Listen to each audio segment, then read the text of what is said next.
जैसा कि last episode में हमने देखा कि जियान ने न सिर्फ फॉलिंग हार्ट फ्लेम को रिफाइन करा बल्कि हैन फैंग को भी मारा। याओ लाओ बहुत ज्यादा खुश हुआ था एंड अब उसका बदला पूरा हो गया है। सोल हॉल हैन फैंग की सोल को लेकर चला गया था और जरूर सोल हॉल का ही कोई रिश्ता है जियान के पापा के गायब होने के पीछे। लेकिन जियान चाहे वो मिस्टी क्लाउड सेक्ट हो या सोल हॉल किसी भी अपने दुश्मन को छोड़ने वाला नहीं है, इसलिए पहले उसे अपनी पार को बढ़ाना होगा और इसके लिए वो एल्डर सू के पास गया है ताकि एल्डर सू उसके मिस्टी क्लाउड सेक्ट में जाने के बाद नॉय रीजन में जियाओ क्लैन की देखभाल कर सके। अब जियान और क्वीन मेड्यूसा इनर एकेडमी में पैनमैन की तरफ जा रहे हैं और क्वीन मेड्यूसा पूछती है कि तुम अब क्या करने वाले हो, जिस पर जियान कहता है कि पहले हम पैनमैन में जाएंगे। और जब वो पैनमैन में पहुंचते हैं तो जियान को देखकर वहाँ पैनमैन के सभी मेंबर्स आ जाते हैं और वो जियान को बहुत ज्यादा मिस कर रहे थे। जियान भी उनको देखकर बहुत खुश होता है और कहता है कि वो उन सभी के लिए पिल रिफाइन करेगा। सभी खुश हो जाते हैं। जियान अब अपने दोस्तों से जाकर मिलता है और वो भी उसे देखकर खुश है और जियान उनको बताता है कि वो 2 महीने के अंदर अंदर अब मिस्टी क्लाउड सेट की तरफ निकल रहा है। ये सुनकर सभी शॉक हो जाते हैं कि जियान ने इतने बड़े सेक्ट से युद्ध करने का मन पक्का कर लिया है। जियान कहता है कि वो अब एकदम तैयार है और जियाओ फैमिली के सर्वाइविंग मेंबर्स अब मेरा इंतजार कर रहे हैं। अब मैं उन्हें और ज्यादा इंतजार नहीं करा सकता हूँ। जिया और उसके दोस्त कहते हैं कि मैं भी तुम्हारे साथ आऊंगी, लेकिन जियान कहता है कि ये ट्रिप डेंजरस होगी और मिस्टी क्लाउड से हैन फैंग से कोई कमजोर नहीं है। अगर तुम दोनों मेरे साथ चल दिए तो पान मैंग का क्या होगा। लिन यान कहता है कि मुझे इससे कोई मतलब नहीं, मैंने तो पहले भी कहा था कि जब तुम जियामा एम्पायर जाओ तब तुम मुझे लेकर जाना। जियान भी हंसते हुए कहता है तुम तो चलना ही, वैसे भी तुम यहाँ पैनमैन में यूजलेस हो। ये मजाक सुनकर सब हंसने लगते हैं और लिन यान मजाक में गुस्सा हो जाता है। लिन यान जियान का सबसे अच्छा दोस्त है यहाँ पर और वो 5th स्ट्रॉन्गेस्ट पर्सन है यहाँ। अब वहाँ जियान आती है और कहती है कि क्या तुम मुझे भूल गए, ये लिन यान चल सकता है तुम्हारे साथ, क्या मैं नहीं चल सकती, क्या तुम भूल गए कि तुम्हें मुझे ट्रांसफॉर्मेशन पिल भी देनी है, क्या तुम मुझे झूठ बोलने की गुस्ताखी करके मुझे गुस्सा दिलाने का सोच रहे हो। जियान हंसते हुए कहता है कि ठीक है, अगर तुम चलना चाहती हो तो चल सकती हो, लेकिन तुम्हें मेरी हर एक बात वहाँ माननी होगी वरना मैं तुम्हें वापस भेज दूंगा। जियान मुंह फुलाकर कहती है कि मैं तुमसे डरती थोड़ी ना हूँ। ये सुनकर सब फिर से हंसने लगते हैं और अब जियान उन्हें बताता है कि उसने नॉय रीजन में जियाओ क्लैन को एस्टैब्लिश किया है और फ्यूचर में जब पैनमैन के लोग ग्रेजुएट हो जाए जब तुम उन्हें मेरी क्लैन से इंट्रोड्यूस करवा सकते हो। जिया कहती है कि जियाओ क्लैन नॉय रीजन में है और इनर एकेडमी की हमेशा नॉय रीजन वालों से बिगड़ती हुई आई है। जियन कहता है कि वो अब से होप करेगा कि पैनमैन से अच्छा टैलेंट निकलकर नॉय रीजन में जियाओ क्लैन को ज्वाइन करे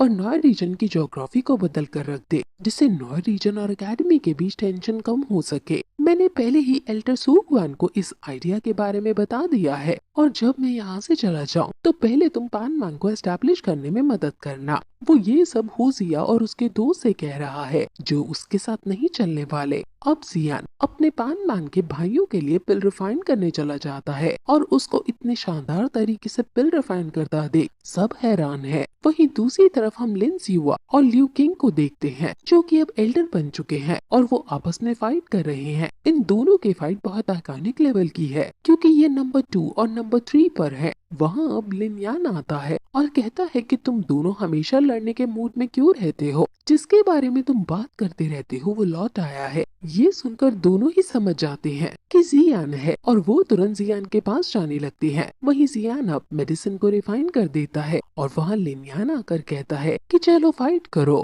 जियान उससे डरते हुए कहता है कि क्या सच में मुझसे तुम फाइट करना चाहते हो, जिस पर वो डरते हुए कहता है कि मैं नहीं, ये दोनों तुमसे फाइट करना चाहते हैं। वहाँ लिu किंग और लिन जियाओ आ जाते हैं और कहते हैं कि हम तुम्हारी मदद करेंगे जब तुम जियामा एम्पायर में जाओगे, अगर तुम हम दोनों को एक साथ 10 अटैक मार दोगे। जियान अब दो वांग एल्डर से लड़ने वाला है और सभी इनके मैच को देखने के लिए काफी एक्साइटेड है। ये तीनों टॉप 3 में हैं और अब आपस में लड़ने वाले हैं, इसलिए वहाँ भीड़ जमा हो जाती है। अब उनमें लड़ाई होने लगती है और जियान उन दोनों के अटैक से बचने लगता है और उन पर काउंटर अटैक भी कर रहा है। वो दोनों पर भारी पड़ रहा है और लिन जियाओ किंग यान जियांगैंग, जो कि उसका सबसे पावरफुल अटैक है, उसका यूज करता है, लेकिन वो सिर्फ अपनी तलवार से उससे बच जाता है और अब पीछे से अचानक लिu किंग उसे आकर पकड़ लेता है और लिन जियाओ आगे से उस पर हमला करने आ जाता है, लेकिन जियान अपनी लाइटनिंग स्ट्राइक का यूज करके वहाँ से तुरंत निकलकर अपना ऑब्सीडियन अटैक लिन जियाओ पर कर देता है, जिससे लिन जियाओ बहुत तेज स्पीड में लिu किंग से जाकर टकराता है और जियान अब जीत जाता है। वहाँ अब एल्डर भी आ गए हैं जो जियान की इतनी ज्यादा बढ़ी हुई ताकत को देखकर शॉक है। जियान उन दोनों को धन्यवाद बोलता है कि वो दोनों उसके साथ जियामा एम्पायर चलेंगे। अब जियान पहाड़ों में चला जाता है और वहाँ ब्यूरिंग जू को प्रैक्टिस करने लगता है, लेकिन अभी भी वो काई शानियन में पूरी तरह से एक्सपर्ट नहीं हो पाया है। याओ लाओ उससे कहता है कि ये हाई लेवल अर्थ फाइटिंग स्किल है और ये इतनी खास स्किल है कि तुम्हारी छोटी गर्लफ्रेंड सी जूनियर के घर में भी सब इसे प्रैक्टिस नहीं कर सकते हैं। जियान कहता है कि सी जूनियर के दिए हुए स्क्रोल में सिर्फ 2 तरह के हैंडप्रिंट्स थे। याओ लाओ कहता है कि तुम इसे कम मत समझो, अगर कोई इसको एक्सट्रीम लेवल तक प्रैक्टिस कर ले तो ये हेवनली स्किल्स के बराबर ही है। तुम्हें 2 सील दिए हैं और शायद मुझे डर है कि यही उसकी लिमिट है। जियान कहता है कि उसकी स्ट्रेंथ बहुत ज्यादा बढ़ गई है, लेकिन फिर भी युन लैनजोंग भी अभी कम नहीं है और क्योंकि युन लैनजोंग सोल हॉल से भी जाकर मिल गया है तो मुझे उस सिचुएशन के लिए भी तैयार होना पड़ेगा जब आप मेरे साथ नहीं होगे और मेरी हेल्प नहीं कर सकोगे। ये मेरे लिए जरूरी है कि मेरे अंदर इतनी पावर हो कि मैं अकेले युन शान को मार सकूं, लेकिन अभी तो मैंने फर्स्ट सील को भी मास्टर नहीं किया है और सेकंड सील सिर्फ 2 हुआंग लेवल पर पहुंचने के बाद ही प्रैक्टिस की जा सकती है। अब याओ लाओ उसे 3 डिफरेंट फायर को मिक्स करने के बारे में बताता है और जियान 3 डिफरेंट फायर को मिक्स करने लगता है, लेकिन वो फेल हो जाता है।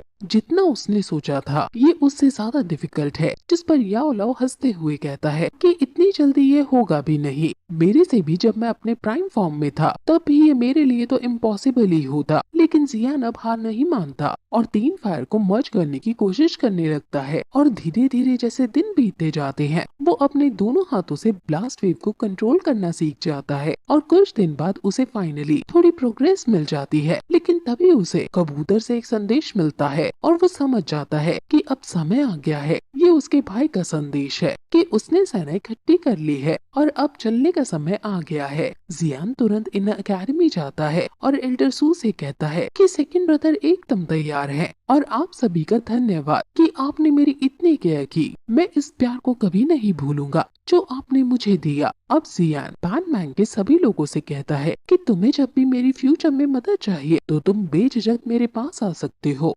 जिया और उसका दोस्त कहता है कि हम भी बस डॉकिंग लेवल पर आ जाएं, फिर हम भी तुम्हारी मदद करने जियामा एम्पायर में जरूर आएंगे। जियान अपने कजन से कहता है कि जब वहाँ सिचुएशन अंडर कंट्रोल हो जाएगी मैं तुम्हें लेने के लिए जरूर किसी को भेजूंगा। अपनी कजन से बात करता हुआ देख क्वीन मेड्यूसा थोड़ी जेलस सा फील करती है और कहती है कि अब चले, अगर चलना हो तो। जियान ऑकवर्ड हंसी हंसते हुए कहता है कि हाँ चलो, और वो विदा लेकर वहाँ से चला जाता है। उसके साथ उसके दोस्त जो जियामा एम्पायर उसके साथ जाएंगे वो भी चल देते हैं। वहीं दूसरी तरफ नॉय रीजन में जियाओली ने बहुत बड़ी सेना इकट्ठी कर ली है। ये विदाई उसके कजन और एल्डर सू के लिए बहुत दुख भरी थी क्योंकि वो जंग लड़ने जा रहा है और उन्हें नहीं पता कि इसमें क्या होने वाला है। जियाओली ने 8 फाइटिंग किंग इकट्ठा कर लिया था और बाकी सभी डॉलिंग पर हैं, यानी ये सब बहुत ताकतवर हैं। और अब वहाँ तियान यन से, रखामेन से एंड वाइल्ड लायन गैंग के तीनों ताकतवर एल्डर भी आ जाते हैं और वो तीनों भी ये देखकर शॉक है कि जियाओ क्लैन ने इतने सारे स्ट्रॉन्ग मेंबर्स को रिक्रूट कर लिया है।